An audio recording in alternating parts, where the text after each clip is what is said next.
एक रोज रघुआ अपना ठेला लगाकर गर्मा गर्म दूध बना रहा होता है। तभी वहाँ उसकी जवान बेटी, जिसका नाम बिजली था, वहाँ आती है और अपने पिताजी रघुआ से कहती है, बापू, आपको पता है ना कि आपकी कमर में कितना दर्द है, फिर भी आप काम पर आ गए।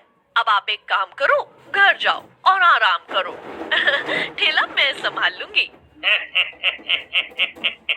ठीक है बाबा, ठीक है। मैं चला घर।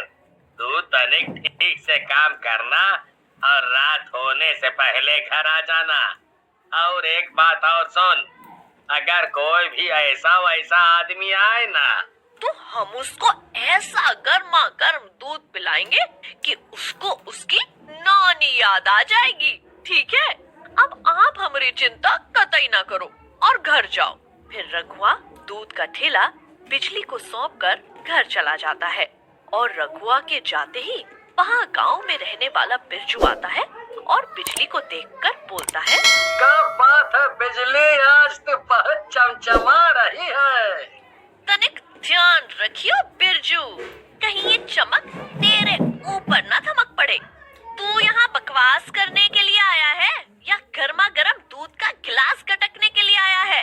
अरे हम तो तुम्हारा मतलब मेरा मतलब है कि हम तो तुम्हारे हाथ से बना हुआ गर्मा गर्म मलाई वाला दूध पीने आया हूँ।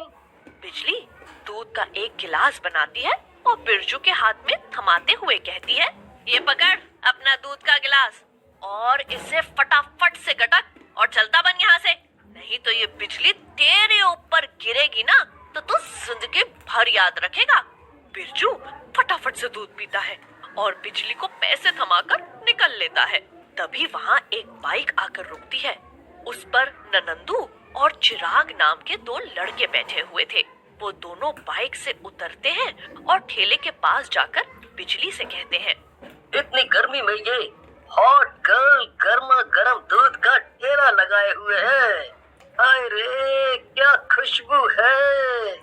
ए हॉट गर्ल, जरा 2 गिलास पिस्ता बादाम वाला गर्मा गर्म दूध तो देना, और हाँ, मलाई डालना मत भूलना। शहर के लागत हो बाबूजी, तभी ऐसी बातें कर रहे हो बिजली से, मगर तनिक ध्यान रहे कि हमारा नाम बिजली है, बिजली, इसलिए जरा संभल कर हमसे बात करना, नहीं तो दूध के साथ साथ हम तुम्हारे गाल पर ऐसा लौपट चढ़ेंगे ना कि तुम दोनों भूल जाओगे कि हम पृथ्वी पर ही हैं कि आकाश में।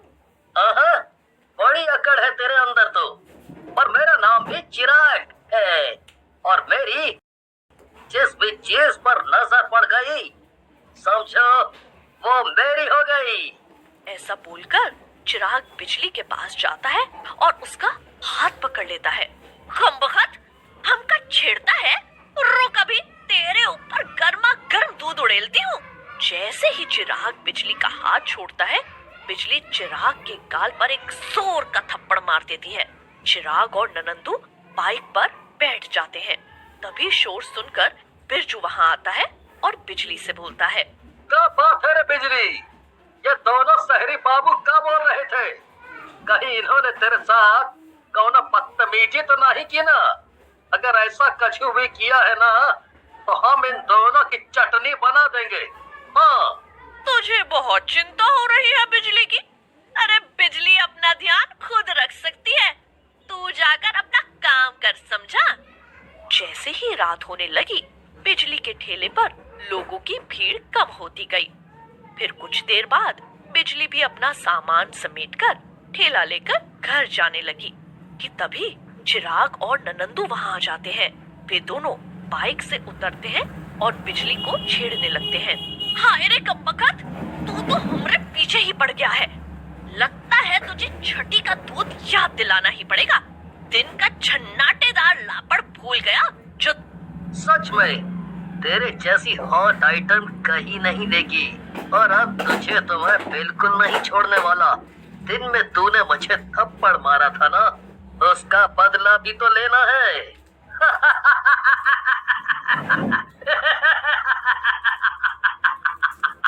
तभी बिजली को बहुत गुस्सा आता है और वो अपने ठेले से चाकू निकालती है और चिराग को मारने लगती है। तभी ननंदू उससे चाकू छीन लेता है। बिजली के शोर मचाने से ननंदू और चिराग बहुत डर जाते हैं और तभी जोश में आकर ननंदू बिजली के गले पर चाकू मारकर उसका गला काट डालता है, जिसकी वजह से बिजली तड़प तड़प कर मर जाती है।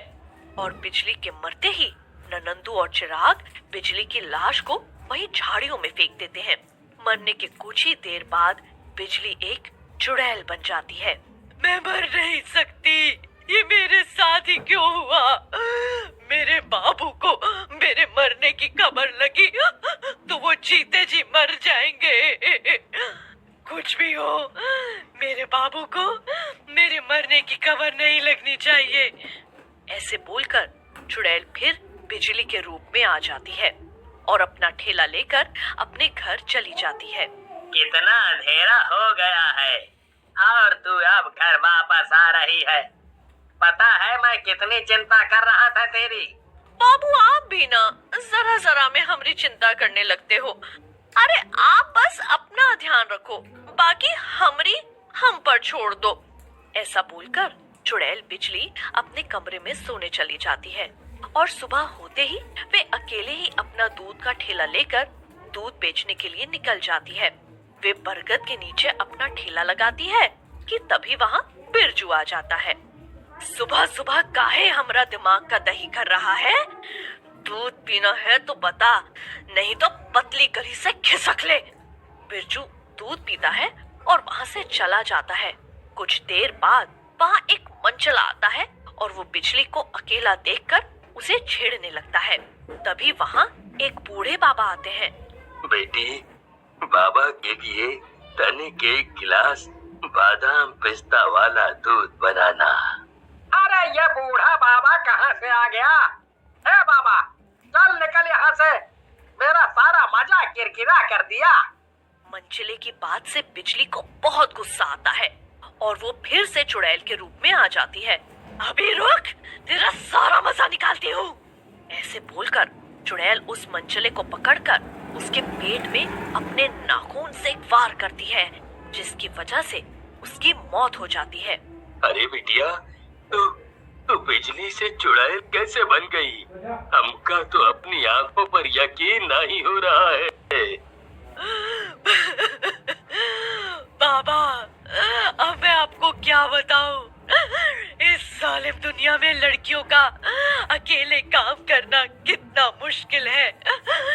जहाँ अकेली लड़की देखी नहीं, वहीं उसे छेड़ना, परेशान करना शुरू कर देते हैं। चुड़ैल ये सब बाबा को बता रही होती है कि तभी दूर खड़ा बिरजू चुड़ैल की ये सारी बातें सुन लेता है। तू भी आए दिन मुझे छेड़ता रहता था, मुझे तो तुझे भी मौत के घाट उतार देना चाहिए। चुड़ैल की बात सुनकर बिरजू को अपने ऊपर शर्म आने लगती है। चिराग और ननंदू, उन्होंने ना सिर्फ मेरे साथ बदतमीजी की बल्कि मुझे मार भी डाला। एक बार वो मेरे सामने आ जाए, फिर मैं उनका वो हाल करूंगी कि कोई भी लड़का किसी लड़की को छेड़ने की गलती नहीं करेगा। तू चिंता ना कर, उन दोनों को तेरे सामने लाना अब हमारा काम है। ऐसा बोलकर बिरजू वहाँ से चला जाता है और कुछ ही देर बाद वे गांव वालों के साथ चिराग व ननंदू को पकड़कर ले जाता है। जो लोग लड़कियों को अपनी हवस मिटाने के लिए मार डालते हैं ना, उन लड़कियों की आत्मा भटकती रहती है और उन्हें मुक्ति तभी मिलती, मार डालती है। ऐसा बोलकर चुड़ैल चिराग का गला पकड़ लेती है और उसे बहुत ही बेरहमी से मार डालती है।